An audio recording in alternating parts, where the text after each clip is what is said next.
کسی زمانے میں یابدہ نامک ایک گاؤں تھا جس میں ایک بھکاری رہتا تھا۔ اس کی خاصیت تھی کہ وہ بھیک مانگنے میں ماہر ہونے کے ساتھ ساتھ بہت عقل مند بھی تھا۔ اس بھکاری کا ایک شاگرد تھا جو بالکل بیوقوف تھا۔ بھیک مانگنے کا طریقہ اس نے اپنے استاد سے سیکھا تھا۔ دونوں کا اس دنیا میں کوئی عزیز رشتہ دار نہیں تھا، اس لیے دونوں ساتھ ہی رہتے تھے۔ بھکاری اب بہت بوڑھا ہو چکا تھا جبکہ اس کا شاگرد بالکل جوان تھا۔ ایک دن خدا کا کرنا ایسا ہوا کہ اس گاؤں کو سیلاب نے اپنے لپیٹ میں لے لیا۔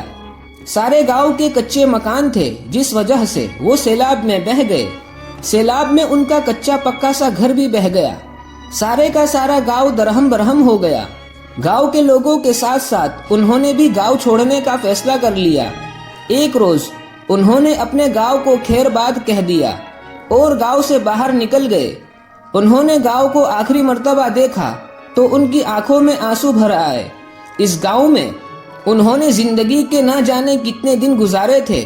گاؤں سے رخصت ہو کر وہ ناک کی سیدھ میں چل پڑے۔ دونوں آپس میں ادھر ادھر باتیں کر بھی رہے تھے۔ چلتے چلتے سورج ڈھلنے ہی والا تھا کہ انہوں نے ایک شہر کے آثار دیکھے۔ شاگرد کہنے لگا، مبارک ہو استاد، آخر ہم ایک شہر تک پہنچ ہی گئے۔ خدا کا شکر ہے، بوڑھے کے منہ سے نکلا۔ دونوں تیزی سے قدم اٹھانے لگے تاکہ سورج ڈوبنے سے پہلے پہلے وہ شہر میں پہنچ سکے۔ دونوں ٹھیک اس وقت شہر میں داخل ہوئے جب سورج غروب ہو رہا تھا۔ اچانک وہ شاگرد بے دم ہو کر نیچے گرا اور کہنے لگا، استاد مجھ میں تو اب ایک قدم بھی اٹھانے کی ہمت نہیں ہے، خدا کے لیے کچھ کھانے کا بندوبست کرو۔ اچھا تم یہیں ٹھہرو، میں کسی کے گھر سے کھانا لاتا ہوں، بوڑھے استاد نے کہا اور چلا گیا۔ جلد ہی وہ کچھ روٹیاں اور دال لے آیا۔ دونوں نے صبر شکر سے انہیں کھایا، پاس کے کنویں سے پانی پیا اور ایک درخت کے نیچے لیٹ کر سو گئے۔ صبح ہوئی تو انہوں نے بھیک مانگنے کا باقاعدہ پروگرام بنایا۔ دونوں نکل کھڑے ہوئے اور سارا دن بھیک مانگتے رہے۔ شام ہوئی تو اپنے ٹھکانے پر لوٹ آئے۔ یہ ایک گھنا درخت تھا، کل رات بھی وہ اسی کے نیچے سوئے تھے۔ یہاں پہنچ کر بوڑھے نے کہا، اب ہمارے پاس کچھ پیسے جمع ہو گئے ہیں، تم ایسا کرو بازار سے ضرورت کی چیزیں لے آؤ، ہم جنگل میں ایک جھوپڑی ڈال لیں گے اور وہی کھانا پکایا کریں گے۔ اچھا استاد، میں ابھی لاتا ہوں، شاگرد نے خوش ہو کر کہا اور پیسے لے کر چلا گیا۔ شاگرد بازار پہنچا تو اس نے سوچا تھوڑی سی مٹھائی بھی خرید لوں، 3-4 دن سے کوئی میٹھی چیز نہیں کھائی۔ یہ سوچ کر وہ سیدھا ایک مٹھائی کی دکان پر گیا۔ بازار بہت بڑا تھا اور اس میں خوب چہل پہل تھی۔ مٹھائی کی دکان پر طرح طرح کی مٹھائیاں رکھی ہوئی تھی۔ اس نے دکاندار سے پوچھا، بھائی صاحب لڈو کیسے دیے؟ دکاندار نے کہا، ٹکے سیر۔ کیا کہا، ٹکے سیر؟ شاگرد نے حیران ہو کر پوچھا۔ ہاں ٹکے سیر، دکاندار نے کہا۔ اور برفی کیا بھاؤ ہے؟ شاگرد نے پوچھا۔ دکاندار نے کہا، ہر چیز ٹکے سیر ہے۔ شاگرد نے خوش ہو کر کہا، اچھا تو ہر مٹھائی ملا کر 1 سیر دے دو۔ مٹھائی والے نے ساری مٹھائیاں 1 سیر تول دی۔ شاگرد نے اسے 1 ٹکا دیا اور سبزی والے کی دکان پر آیا۔ بھائی صاحب گوبھی کیا بھاؤ ہے؟ اس نے پوچھا۔ دکاندار نے کہا، ٹکے سیر۔ اور آلو؟ شاگرد نے حیران ہو کر پوچھا۔ دکاندار نے کہا، ہر چیز ٹکے سیر ہے۔ شاگرد حیران رہ گیا اور سب کچھ چھوڑ چھاڑ کر دوڑتا ہوا اپنے استاد کے پاس پہنچا۔ استاد نے جو اس طرح بھاگتے ہوئے دیکھا تو پوچھا، کیا بات ہے؟ بھاگتے کیوں آ رہے ہو؟ اور یہ کیا تم صرف ایک لفافہ اٹھائے ہوئے ہو؟ تمہیں تو کتنی چیزیں لانی تھی۔ استاد جی مزے کے دن آ گئے، شاگرد نے خوشی سے اپنے استاد سے کہا۔ اس شہر میں تو ہر چیز 2 پیسے سیر بکتی ہے۔ یہ دیکھو، یہ 1 سیر مٹھائی 2 پیسے کی لایا ہوں۔ یہاں ہر چیز ہی 2 پیسے سیر ہے، مٹھائی بھی، گھی بھی، دالیں بھی، سبزی بھی، غرض ہر چیز 2 پیسے سیر ہے۔ یہاں تو مزے آ جائیں گے، خوب کھاؤ پیو استاد، اب ہم ساری عمر یہیں رہیں گے۔ استاد اس کی باتیں سن کر چپ رہا۔ استاد کو خاموش دیکھ کر شاگرد کہنے لگا، کیا بات ہے استاد، تمہیں خوشی نہیں ہوئی؟ استاد نے کہا، نہیں بیٹا، مجھے سن کر کوئی خوشی نہیں ہوئی۔ مگر کیوں استاد جی؟ اب ہم اچھی اچھی چیزیں ٹکے سے لے کر کھایا کریں گے، نہ کچھ پکانے کی ضرورت، نہ مصیبت بھرنے کی، بازار سے خرید کر کھا لیا کریں گے۔ استاد نے ایک سانس بھری اور فکر مند ہو کر کہنے لگا، तुम बेवकूफ हो, यहाँ रहना ठीक नहीं। उस्ताद की बातें सुन शागिर्द कहने लगा, ये आप क्या कह रहे हो उस्ताद, मैं तो यहाँ से हरगिज वापस नहीं जाऊंगा। इससे ज्यादा मजे और कहाँ आएंगे भला। कोई ऐसी जगह भी हो सकती है जहाँ हर चीज टके सेर से बिकती हो। उस्ताद ने कहा, इसलिए तो कह रहा हूँ कि यहाँ रहना ठीक नहीं है, ये अंधेर नगरी है। तुम कुछ भी कहो उस्ताद, मैं इस जगह को छोड़कर नहीं जाऊंगा। उस्ताद ने पूछा, अगर मैं यहाँ ना रहूं तो भी मैं यही रुकूंगा, लेकिन मैं कहता हूँ तुम भी न जाओ। जिंदगी के बाकी दिन यहीं ऐश और आराम से गुजारेंगे। नहीं, मैं यहाँ नहीं रह सकता। उस्ताद भी अपनी जिद पर अड़ गया। खैर, दोनों ने मिठाई खाई और सो गए। सुबह हुई तो उस्ताद उठ खड़ा हुआ। कहाँ चले उस्ताद? शागिर्द ने पूछा। मैंने कहा था ना कि मैं यहाँ नहीं ठहर सकता। तो क्या अभी और इसी वक्त जा रहे हो? हाँ, मुझे यहाँ रहने से खौफ आता है। मान जाओ उस्ताद, यहाँ से न जाओ। दुनिया के तख्ते पर इतना ऐश कहीं नहीं जितना यहाँ है, और अगर तुम जाए बगैर नहीं रह सकते तो 2-4 दिन तो ऐश करते जाओ। नहीं, मैं सिर्फ दिन निकलने तक ठहर गया था, अब 1 मिनट भी नहीं रुकूंगा। उस्ताद ने अपना झोला कंधे पर डाला और शहर से बाहर जाने वाली सड़क पर निकल गया। ठहरो उस्ताद, मैं तुम्हें शहर के बाहर छोड़ आता हूँ, ये कहकर शागिर्द भी इसके पीछे लपका। फिर दोनों साथ साथ कदम उठाने लगे। शागिर्द कहने लगा, मैं हैरान हूँ उस्ताद, आखिर तुम्हें यहाँ रहने में क्या डर है, क्या खतरा है? हमारा काम तो भीख मांगना है, हमें किसी से क्या डरना, हमें कौन नुकसान पहुँचा सकता है? उस्ताद ने कहा, इस वक्त तुम मेरी इन बातों को नहीं समझ सकते, लेकिन एक दिन आएगा जब तुम मेरी बातें याद करोगे और कहोगे कि काश मैंने अपने उस्ताद की बात मान ली होती। मैं अब भी तुम्हें यही कहता हूँ, मेरे साथ चले चलो, लालच में ना आओ। हरगिज नहीं उस्ताद, मैं इसी जगह रहूंगा। अच्छा, तो मेरी एक बात सुन लो, अगर कभी तुम किसी मुसीबत में गिरफ्तार हो जाओ तो अपने उस्ताद को जरूर दिल ही दिल में याद कर लेना। हो सकता है कि कुदरत मुझे तुम्हारी मदद के लिए भेज दे। शागिर्द ने कहा, आप यूं ही फिक्र कर रहे हो उस्ताद, मुझे यहाँ कोई तकलीफ नहीं है, मुझ पर कोई मुसीबत नहीं टूटेगी। मैं तुम्हें आखिरी बार कहता हूँ, मेरे साथ चलो, उस्ताद ने मायूस होकर कहा। और अब मैं भी आखिरी बार कहता हूँ, मैं यही रहूंगा, शागिर्द ने गुस्से भरे लहजे में कहा। इसके बाद उस शागिर्द ने अपने रहने के लिए घास फूस की एक झोपड़ी बना ली और इसमें मजे से रहने लगा। वो हर फिक्र से आजाद था। सुबह उठकर भीख मांगने के लिए निकल खड़ा होता और जो 2-4 आने हाथ लगते वो इसकी जरूरत से कहीं ज्यादा होते, क्योंकि हर चीज टके सेर मिल जाती थी। वो मिठाइयाँ, घी, दूध, खुश्क मेवे पेट भर भर कर खाता और अपने उस्ताद को बेवकूफ ख्याल करके खूब हंसता और कहता, काश उस्ताद यहाँ से न जाते। कुछ वक्त गुजरा कि अब इससे कोई काम न होता था। कई कई दिन भीख मांगने भी न जाता था। झोपड़ी में खाने पीने की चीजों का ढेर लगता रहता। वो उनमें से लेकर खूब खाता और कह लगाता। हर फिक्र से आजाद होने और खूब खाने और कोई मशक्कत ना करने की वजह से इसका जिस्म मोटा ताजा होने लगा। वो अपने मोटे होते जिस्म को देखकर बहुत खुश होता। सुस्त पड़े रहने और खाते रहने की वजह से रफ्ता रफ्ता इसका जिस्म फूलता चला गया और वो फूल कर इतना हो गया कि अब इससे चलना भी मुश्किल हो जाता था। जब पैसे खत्म होने लगते, बाजार में जाकर किसी मोड़ पर बैठ जाता। शहर के लोग इसके मोटापे पर हंसकर उसे कुछ न कुछ दे देते, जिससे वो फिर शेरों के हिसाब से चीजें खरीद कर झोपड़ी में जमा कर लेता और खाने लगता। अब यही इसकी जिंदगी थी और इसका मोटापा रोज बरोज बढ़ता चला जा रहा था। अब इस मुल्क के बादशाह का हाल सुनिए। एक दिन वो अपने तख्त पर बैठा था। दरबार लगा हुआ था। तमाम दरबारी हाजिर थे कि इसके सामने एक शख्स को पकड़कर लाया गया। बादशाह ने पूछा, ये कौन शख्स है? बादशाह सलामत, इस शख्स को बाजार से पकड़ा गया है। ये बाजार में क्या कर रहा था? बादशाह सलामत, इसने एक शख्स की जेब काटी है। वो कहाँ है जिसकी जेब काटी गई है? बादशाह ने पूछा। वो बाहर मौजूद है, सिपाही बोला। बादशाह ने कहा, उसे पेश करो। उस शख्स को पेश किया गया। बादशाह ने उससे पूछा, क्या इस शख्स ने तुम्हारी जेब काटी है? उस शख्स ने जवाब दिया, जी हाँ। तुमने उसे जेब काटने ही क्यों दी? बादशाह ने गुर्रा कर पूछा। ये सुनकर जिस शख्स की जेब काटी गई थी वो शख्स घबरा गया। बादशाह ने कहा, तुम्हारी गफलत की सजा तुम्हें दी जाएगी। जेब कतरे को छोड़ दो, क्योंकि ये तो लोगों को होशियार करने का फर्ज अंजाम दे रहा था। और जिसकी जेब कटी है इसे पकड़ लो। इसने अपनी जेब कटने ही क्यों दी? कल सुबह उसे शहर के चौराहे पर फांसी पर लटका दिया जाए। बादशाह का हुक्म सुनते ही जेब कतरे को छोड़ दिया गया और जिसकी जेब कटी थी उसे पकड़ लिया गया। दूसरे दिन चौराहे पर तिल धरने की जगह न थी।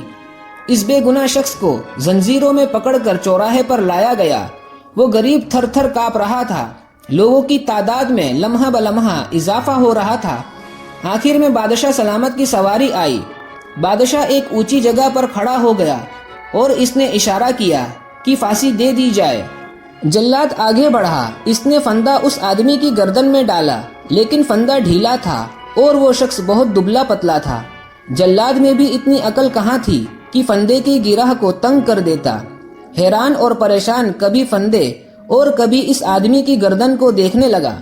क्या बात है, तुम इसे फांसी क्यों नहीं देते? बादशाह ने गुस्से के आलम में कहा। जहां पना, फांसी का फंदा ढीला है और इसकी गर्दन पतली है। अब मैं इसे फांसी दूं तो कैसे दूं? बादशाह ने ये सुना तो सोच में डूब गया। इसके वजीर और अमीर परेशान हो गए। सब मिलकर सोचने लगे कि फांसी कैसे दी जाए, लेकिन किसी को समझ में न आया कि फंदे की गिरह को तंग करके फांसी दी जा सकती है। जब किसी की समझ में न आया तो बादशाह बोला, तुम सब बिल्कुल बेवकूफ गधे हो, जो इतनी सी बात भी नहीं सोच सकते कि अगर इस शख्स की गर्दन में फांसी का फंदा नहीं आता तो उसे छोड़ दो और शहर में जिसकी गर्दन में ये फंदा फिट आ जाए उसे फांसी दे दो। लेकिन फांसी देने से पहले हमें जरूर इत्तिला दी जाए, क्योंकि हम ये तमाशा अपनी आंखों से देखना चाहते हैं। बादशाह का हुक्म सुनकर सब लोग इसकी अक्लमंदी की दाद दिए बगैर न रह सके। बादशाह ने कितनी शानदार तरकीब बताई है और वो सब कितने बेवकूफ है कि इतनी सी बात भी न सोच सके। फंदा उतार कर सिपाहियों को दे दिया गया और वो ऐसे शख्स की तलाश में निकल खड़े हुए जिसकी गर्दन में ये फंदा फिट आ सके। सबसे पहले वो एक मोटे हलवाई के पास पहुंचे। उन्होंने सोचा, ये आदमी काफी मोटा है, इसलिए उम्मीद है कि इसकी गर्दन में ये फंदा फिट आ जाएगा। उन्होंने उससे कहा, नीचे उतरो। हलवाई सरकारी आदमियों को देखकर बहुत घबराया, मगर मरता ना क्या करता, नीचे उतर आया। सिपाहियों ने फंदा इसकी गर्दन में डालकर देखा, लेकिन फंदा अभी भी ढीला था। उन्होंने मायूस होकर फंदा इसकी गर्दन से निकाल लिया और कहा, जाओ, तुम फांसी के लायक नहीं। तुम्हारी गर्दन इतनी मोटी नहीं जितना कि ये फंदा है। इसी तरह वो सब लोगों के गले में फंदा डाल डाल कर देखते रहे, लेकिन फंदा चूंकि बहुत ढीला था इसलिए किसी की गर्दन में फिट ही नहीं आया। अचानक सिपाहियों को एक मोटा आदमी नजर आया। वो उसे देखकर बहुत खुश हुए और इसकी तरफ बढ़ने लगे। वो शख्स एक मिठाई की दुकान पर खड़ा था। शागिर्द 3-4 दिन से बाहर नहीं गया था। झोपड़ी में पड़े खाने की चीजें खत्म हो गई थी और इसके पास पैसे भी नहीं थे, इसलिए वो बाजार की तरफ चल पड़ा। बाजार पहुंचते पहुंचते इसको 3-4 आने भीख मिल चुके थे, इसलिए वो सबसे पहले एक मिठाई की दुकान पर गया और इससे 5 सेर मिठाई तोलने के लिए कहा। हलवाई मिठाई तोलने लगा। अचानक इसके हाथ से तराजू छूटकर नीचे गिर पड़ा। क्या बात है, क्या तुम्हारे हाथों में जान नहीं है? वो आ रहे हैं, मिठाई वाले ने खौफजदा होकर कहा। कौन आ रहे हैं? तुम इस कदर डर क्यों रहे हो? शागिर्द ने हैरान होकर पूछा। इतने में सिपाही फंदा लिए वहां पहुंच गए। उन सिपाहियों को शागिर्द ही नजर आया था, जिसे देखकर वो बहुत खुश हुए थे। पहलवान, जरा अपनी गर्दन तो इधर करना, एक सिपाही ने मुस्कुराकर कहा। क्यों, क्या बात है? शागिर्द ने हैरान होकर कहा। मामला ये है कि एक शख्स को फांसी दी जाने वाली थी, लेकिन इसकी गर्दन में ये फंदा फिट नहीं आया, इसलिए हमारे बादशाह सलामत का हुक्म है कि जिस शख्स की गर्दन में ये फंदा फिट आ जाए उसे फांसी पर चढ़ा दो। हम सुबह से किसी आदमी की तलाश में हैं, लेकिन अभी तक कोई आदमी ऐसा ना मिला जिसकी गर्दन में ये फंदा फिट आ जाए। अब तुम नजर आए हो, उम्मीद है कि तुम्हारी गर्दन में ये फंदा जरूर फिट आ जाएगा। अरे मगर ये क्या इंसाफ है? शागिर्द ने चिल्लाकर कहा। यह हमारे बादशाह सलामत का इंसाफ है, इसके खिलाफ कोई आवाज नहीं उठा सकता।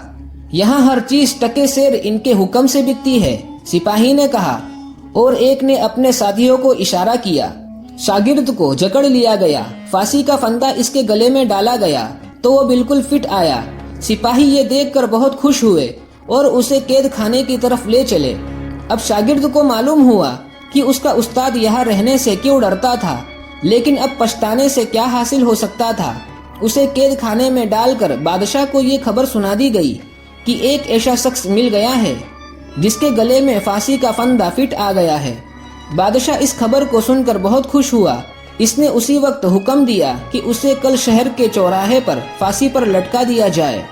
शागिर्द को अपने उस्ताद की बातें बहुत बुरी तरह याद आने लगी। अब उस्ताद की सुनिए। उस्ताद इस शहर से निकला तो बहुत उदास था, क्योंकि इस शहर ने उसका शागिर्द छीन लिया था। वो शहर शहर और गांव गांव घूमता फिरता, जो रूखी सूखी मिलती रही उसी पर गुजारा करता रहा और अगला दिन निकलने पर फिर भीख मांगने चला जाता। इसकी जिंदगी के दिन यूं ही गुजर रहे थे कि एक दिन अचानक उसे अपने शागिर्द का ख्याल आया। इसने सोचा कि चलकर देखना चाहिए कि वो किस हाल में है, खैरियत से तो है। ये सोचकर उसने इस शहर का रुख किया।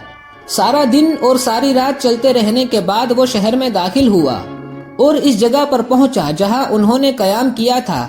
इस जगह इसने एक झोपड़ी देखी, लेकिन इसके अंदर इसका शागिर्द मौजूद नहीं था।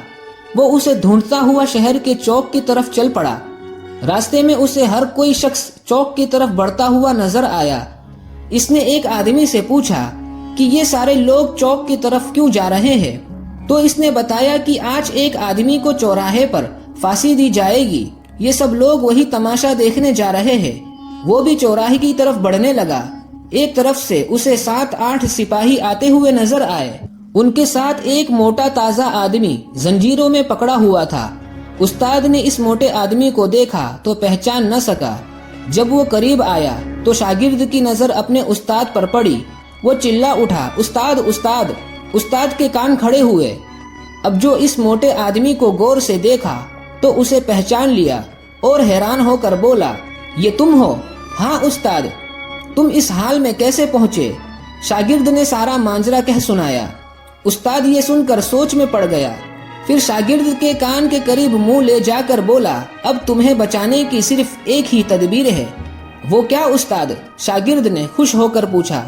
जब तुम्हें फांसी दी जाने लगे तो मैं कहूँगा कि फांसी मुझे दो, तुम कहना कि नहीं ये फांसी मुझे ही दो। मैं कुछ समझा नहीं उस्ताद। शागिर्द ने हैरान होकर कहा, मैंने तुमसे जो कहा है वही करना, आगे तुम्हें बचाना मेरा काम है। बहुत अच्छा उस्ताद। शागिर्द खुश हो गया। वो चलते चलते चौराहे तक पहुंच गए।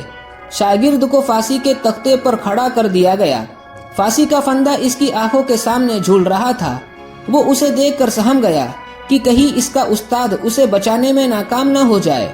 आखिर बादशाह की सवारी आई। लोगों ने उसे देखकर खुशी से नारे लगाए। बादशाह अपनी मखसूस जगह पर खड़ा हो गया। उसने एक नजर सारे मजमे पर डाली और बुलंद आवाज में कहने लगा, ए मेरी रियाया, आखिर हम ऐसे आदमी को पाने में कामयाब हो ही गए जिसके गले में ये फंदा फिट आ गया है। अब मैं हुक्म देता हूँ कि उसे फांसी दे दी जाए। जल्लाद ये सुनकर फांसी का फंदा हाथ में पकड़ा और उस शागिर्द की गर्दन में फंसाने लगा। एन उसी वक्त उस्ताद जोर से चिल्लाया, ठहरो, इसको फांसी ना दो बल्कि फांसी मुझे दो। सारे मजमे में सन्नाटा तारी हो गया। जल्लाद के हाथ रुक गए। बादशाह चौंक उठा। सब मुड़ मुड़ कर उस्ताद की तरफ देखने लगे, जो मजमा से निकलकर फांसी के तख्ते की तरफ आ रहा था। कौन हो तुम और तुम्हें सरकारी कामों में दखल देने की जुर्रत कैसे हुई? बादशाह ने पूछा। इसकी जगह मुझे फांसी दे दो, उस्ताद ने कहा। बादशाह सलामत, ये जुल्म ना कीजिए, फांसी मुझे ही दे। इसका शागिर्द बोला, हरगिज नहीं, फांसी मुझे ही दे। उस्ताद बोला, नहीं, फांसी मुझे दी जाए। उस्ताद और शागिर्द की तकरीर जारी थी और सब लोग हैरान थे। आज तक उन्होंने अपनी जिंदगी में कोई ऐसा आदमी नहीं देखा था जो अपने आप को फांसी दिलाने के लिए जिद करे, और यहाँ तो ऐसे दो आदमी मौजूद थे। बादशाह की हैरत का भी कोई ठिकाना नहीं था। आखिर इसने चिल्लाकर कहा, आखिर क्या बात है? तुम क्यों फांसी पाना चाहते हो? बस यूं ही आप इसको छोड़ दे और मुझे फांसी दे दे, उस्ताद ने कहा। बादशाह ने हैरान होकर कहा, तुम दोनों फांसी पाने के लिए इतने बेचैन क्यों हो? बादशाह की बेचैनी बढ़ती जा रही थी। दूसरे लोग भी सांसें रोके खड़े थे। استاد نے بتانا شروع کیا، بات دراصل یہ ہے بادشاہ سلامت کہ آج کا دن بہت ہی مبارک ہے۔ آج کے دن جو بھی پھانسی پائے گا سیدھا جنت میں جائے گا، اس لیے مرنا تو ایک دن ہے ہی، اس لیے اس موٹے کی بجائے آپ مجھے پھانسی دے دے۔ یہ سننا تھا کہ دربار میں چاروں طرف سے شور سنائی دیا۔ وزیر نے کہا، میں یہاں کا وزیر ہوں، اس لیے آپ مجھے پھانسی دے تاکہ میں سیدھا جنت میں چلا جاؤں۔ بادشاہ نے چونک کر اسے دیکھا۔ اسی وقت دوسرے کئی لوگ چلا اٹھے، پھانسی مجھے ہی دی جائے، پھانسی مجھے ہی دی جائے۔ بادشاہ پریشان ہو گیا کہ پھانسی کسے دے اور کسے نہ دے۔ شاگرد کبھی حیران ہو کر استاد کو دیکھتا اور کبھی مجمع کو، اور دل ہی دل میں خوش ہو رہا تھا۔ بادشاہ نے ہاتھوں کے اشارے سے مجمع کو خاموش کیا اور بولا، سب سے زیادہ حقدار میں ہوں، میں تمہارا بادشاہ ہوں، اس لیے آج پھانسی پر چڑھ کر میں جنت میں جاؤں گا۔ سب لوگ حیران ہو گئے، بادشاہ کے آگے کون کیا کر سکتا تھا۔ سب لوگ بادشاہ کو پھانسی کے تختے پر جاتے دیکھتے رہے، یہاں تک کہ وہ تختے پر چڑھ گیا۔ اس نے موٹے آدمی کو نیچے اتارنے کا اشارہ کیا۔ شاگرد خدا کا شکر ادا کرتے ہوئے نیچے اترا۔ بادشاہ نے جلاد کو حکم دیا کہ وہ ایک نیا فندہ لائے جو بادشاہ کی گردن میں فٹ آ سکے۔ جلاد نے حکم کی تعمیل کی اور بادشاہ کے گلے میں ایک نیا فندہ ڈال دیا۔ چنانچہ بادشاہ کو پھانسی دے دی گئی۔ بادشاہ کی پھانسی کا یہ منظر لوگ بڑی حیرت سے دیکھنے میں مشغول تھے کہ ان کا بادشاہ سیدھا جنت میں جا رہا ہے۔ اس موقع سے فائدہ اٹھاتے ہوئے استاد اور شاگرد دونوں چپ چاپ دربار سے باہر نکل آئے اور خدا کا شکر ادا کیا اور ایسی بے وقوفانہ قوم کو ہمیشہ کے لیے الوداع کہہ دیا۔ یہاں سیکھنے کی بات یہ ہے کہ لالچ انسان کو اس کے مقصد سے دور لے جاتا ہے اور مسائل پیدا کرتا ہے۔ دوسری بات یہ ہے کہ زندگی میں صحیح رہنمائی پر عمل کرنا ضروری ہے، کیونکہ اس سے مشکلات اور پریشانیوں سے نکلنے میں مدد ملتی ہے۔ تیسرا، کسی مسئلے کا حل تلاش کرنے کے لیے فوری سوچ اور ذہانت کی ضرورت ہوتی ہے۔ اور آخر میں غلطیوں سے سیکھنا اور ان کو بہتر بنانا ہی زندگی کا اصل سبق ہے۔